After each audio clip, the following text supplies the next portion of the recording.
In this video, I'm going to show you how to get a sales order using Zoho CRM in N8N. If you're working with automated workflows and need to pull sales order data into your process, this is a quick and useful setup that can save you time and keep your automation organized. If this tutorial helps you out, make sure to hit the like button and subscribe for more N8N and automation guides. Let's jump right in.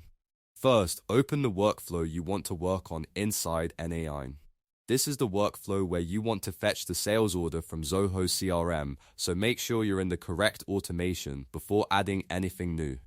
Once your workflow is open, go to the Nodes panel. This is where you can search for and add the service you want to use. From the Nodes panel, choose Zoho CRM. You can usually find it by typing Zoho CRM into the search bar if needed.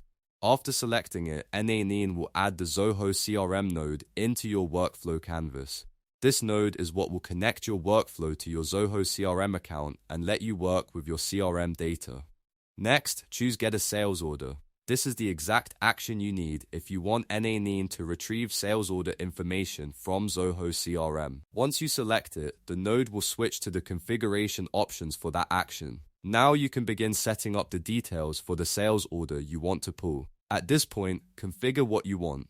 That means selecting the right Zoho CRM connection, filling in the required fields, and adjusting the settings based on the sales order data you need in your workflow. Make sure everything is set correctly so the node can return the information you're expecting. After you finish configuring the node, you can save it and test the workflow to make sure the sales order is being fetched properly. If everything is set up correctly, N8N will pull the sales order from Zoho CRM and make that data available for the next steps in your automation.